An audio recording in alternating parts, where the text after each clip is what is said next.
Oh, I have come back.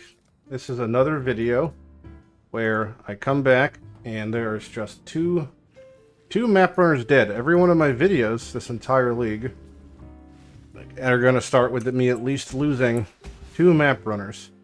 I had what? I had 2 10s on this one. Okay, so that means, alright, I lost a 9. That's not as bad. And I had 2 10s on this one. And I have 1, so I lost another 10 and a 9. I'm so mad at this league. 1% chance to fail seems to be 100% chance to fuck Lighty in the ass. Anyway, hey guys, I'm Matt Lighty. This video is about my silo destructive play tree and strategy that is nothing new, but I've did it last league, I did it this league, and people keep asking questions about it because it's very productive. It's very gold efficient. You do get about 8 to 12k gold a map, which varies on random procs and stuff. It's pretty low maintenance. It's semi-infinitely like self-sustaining if your build isn't shit, and if you're not shit, and if you are shit, then you're probably playing trade, so you could just buy more silos and it's not a problem. Every about 10 to 15 maps, you're gonna get a 17, right? And if you run one of those 17s with Carto Scarabs with this exact same tree, you'll get about 20 to 30 silos, which will fund your next bunch of silos that then funds your 17s. And then you're going infinite. But I digress. The basics of the strategy is you take a silo, okay, you chisel it, which is easy peasy. You use an alchemy orb on it. You say, hey, this doesn't have anything bad on it, and it's past 85 quantity, so I'm going to keep it. If it's under 85 quantity, you toss a Val Orb on it and hope it goes over. If it doesn't, that's okay. Then you take 1 Titanic Scarab, which is going to make the unique monsters get stronger and give you more cool loot. Then you take 1 singular Carto Scarab. I don't use any more Scarabs in this normally, because I have a hard time sustaining just these. You probably won't, but you could supplement them if you want with Sacrifice Fragments, just for general quantity, or corrupted map drops, or you could do shrines, and then that's all fine and well. And then you put them into the map with your Maven on. Use put domination, so you're spending 3C per map, give or take. You make sure your tree's on, and you hit go. So let's take a look at the tree, and I'll explain how and why this works, alright? Your Atlas tree is like what Back to Basics was, but isn't and is now. So it's nothing but map effect nodes, Scarab nodes, map drop nodes, shrine stuff, a little bit of Seance just for extra oomph on your rares, and then every piece of Conqueror map dropping, and then the destructive play section. And I also keep on just the increased chance for reliquary drops on the Scarabs here if you want. You could also grab the one for domination.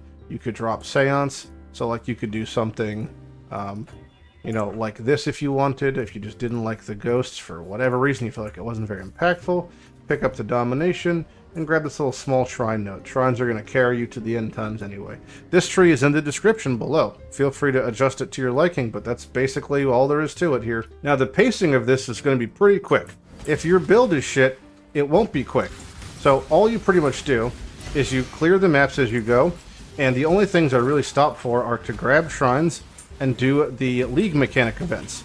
So the tree is the slow one, the Orichalcum is the slow one, the Crimson one's pretty fast, and the business one's kind of fast, and then the Verisium one's also kind of slow. If you care about the league mechanic, you pretty much have to do these. If you don't, then you don't. Grab whatever shrines are, otherwise I just keep on trucking. I just go, you know, shrine for shrine, and then I just skip any mechanics because they don't really matter. Any rares I kill on the way, any gold I pick up on the way. My filter is pretty strict, so loot is kind of minimal here. But I'll kill a rare as I walk by. Most things just kind of die, you know, as I'm going by anyway. And then, yeah, just pick up gold, hit the big packs. So the reason we do silo is because of how it interacts with the destructive play mechanic. Now, the destructive play mechanic is going to spawn 3 bosses, assuming you've cleared most of the map, which you do because it's silo. And those bosses count as final bosses for all things like, you know, map drops or the Scarab drops. So what this allows us to do is gather a whole bunch of Guardian maps, effectively, and with pretty minimal effort. And we could infinitely do it on silo because we just have it favorited. So I drop a portal when I walk in. But I walk in, kill this first blue pack, and I go stand in the corner. Maven's going to spawn bosses around me. And then I just hold down right click, and I kill the 3 bosses that spawn. They're going to drop some stuff. There's unique, there's some gold, there's a map. We have a synth map, okay. Again, my filter is hiding a bunch of stuff. Here's alt, you can see the stuff it's hiding. You know, there's some stuff that's almost all rare. So the Titanic Scarab cranks the rarity up on these. Alright, and then I just leave. And then now Maven did not consume the witness because I didn't actually kill the boss. And then just rinse repeat. So in that map we got back 3 maps and a synth map. And we also got back a couple scarabs. About 12,000 gold, because I had no gold, right? When we came in here I had like 3 or something. So 12,000 gold. We've much to discuss. And that's about it. You know, rinse repeat ad nauseum. And that's the entire thing. We could do another one. It's really that simple. Roll your maps in batches of whatever you got. If you got like 12 silos, start with 12 silos. You're probably going to get a 17 to drop from them. So again, I said 85 is my breakpoint. It's below. I vowed it, and guess what? It's legally above 85 now. Isn't that a festive day? So there we got another Titanic Scarab, put on Domination, hit it, send it, do it again. If you, a couple occurrences that can happen that are kind of cool, I guess. Wildwood, I would not bother. It's an absolute fucking scam and a half. It makes things harder and basically doesn't scale loot at all. So I do not recommend doing the Wildwood. But if you get a Sentinel, definitely use Sentinel on the bosses. Now, you can add more Reliquary Scarabs depending on how comfy your build is to this process. So, like, if your build is super, super strong, then feel free to add on more of the different kinds of Reliquary Scarabs to make the uniques that spawn at the end stronger. If your build isn't as strong or decently strong, then just do exactly what I'm doing. And then just put on 1 Titanic Scarab. And if you have a Carto Scarab, you can put that on 2. And then you could pretty much just face tank everything and feel pretty comfortable. But again, the more, you know, level of comfortability you have, the more you could crank up the juice if you so choose. You'll see with the shrines though, like the, you know, the clear and the progression of this is a bit goofy looking. It's very fast. You could do your silos in like 2 minutes. And yeah, I don't have on singular focus because again, we want to get like those Guardian map drops. You get so many Guardian maps doing this, you know, because the rates are just so high that it just ends up feeling really comfy, and you end up with a really nice stockpile of them.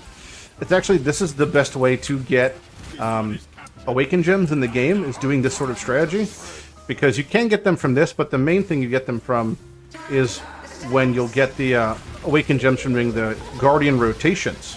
That's like a big Awaken Gem draw. So there's a Phoenix, you can see the loot again. It drops stuff if you care about stuff. Let me leave. And then that's it. Rinse, repeat, rinse, repeat, rinse, repeat. That was 8.7 thousand gold. Took about 2.5 minutes, maybe. You can kind of see how this, like, snowballs a little bit. And that's it. So you would keep going. I mean, I'll do another one. There's not really much else to show here. This is the, entirety of this process. If you run out of chisels, what I recommend doing, you won't be able to generate Kyrix from this, but if you just have Kyrix, you could utilize Kyrix to purchase more chisels. 8C for 20 chisels is great. So, would recommend. Alkit, 66, that's below 85. Valet, still 66, so we'll still keep it. If you had a surplus of maps, like a real fucking surplus, what you could do is you could feed the maps that are low to your map runners, or feel free to scour Alk them until they're at least 80 or whatever number you're comfortable with. But even at a 66, you're still going to, you know, see decent returns, etc. The thing that's going to slow you down the most, unironically, is the league mechanic. If you don't give a shit about the town, feel free to skip them. But if you're interacting with the league mechanic, it's kind of non-negotiable, and you just have to kind of do these things every time you see them. So pick a build that can really benefit from, you know, going decently fast, just so these, like, can be over with as fast as possible. The faster you can clear, the faster you can move on to the next one. And then rinse, repeat. Alright, end of the map here. Boom. Go in my little corner. There's my bosses. You don't have to do the corner thing. It just makes it a little easier, in my opinion. There we got nothing but a Malkoon. Shout out to Bonky, piece of shit. 69. 142. That's a real juicer. Do I have any more Titanic Scarabs? I don't think I do. We can toss on one of the other ones. These make it so the bosses have rare modifiers or reward types. These are pretty good. These also make it like much more rippy, so keep that in mind. Again, you're kind of catering the difficulty of how much you want to invest into how strong your build is, so just be safe. You get pretty decent experience doing this. Like at 90, what am I, 97, I probably get 1% per silo, give or take, so honestly not bad at all. Got a lot of shrines, but this is also going to be a little bit more juice than normal because they do have rare modifiers, so let's see. Got an angry fucking Katava there. Alright, boom. He's gone. Something else is here. What else is here? Something is killing me. Something's killing me. I don't even know what it is. 75. Battle side zone. Oh, fucking Divine Try. I can feel it. I can feel my frames crumbling in front of me. Time to up the stakes. What do we get? Anything? Anything? Ah, we got a... What is it? A Warlord.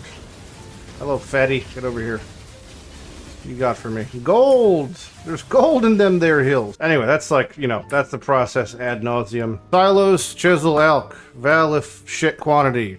Titanic Scarab, good. Regular Karto Scarab, good. Do the tree, kill the 3 things, leave before the actual boss is dead. Rinse repeat a billion fucking times, and you'll have Awakened Gems from all your Guardian maps, and synth items if you can. I mean, I have so many synth maps, I don't even know what to do with, and, you know, like, every single one of these, right, so there's like probably, overall, there's like 20 sets, because you can Horizon them. That's 20 invitation fights. It's probably like 5 or 6 Awakened Gems, and there's 5 or 6 Mavens. Running themselves will spawn 3 bosses each. Those drop Awakened Gems. You just keep on going. It's a lot. It's a grind and a half. But if you want to do this and you're playing SSF specifically, I think especially, this is a very gold efficient mapping strategy that is pretty helpful because it, you know, it sucks to do things this league and not be able to generate a decent amount of gold. This generates a decent amount of gold in a very quick time, easily a couple 100,000 an hour if you're pumping. So. Feels good. Trees in the description. Feel free to ask questions. And good luck with your stuff. Okay, bye.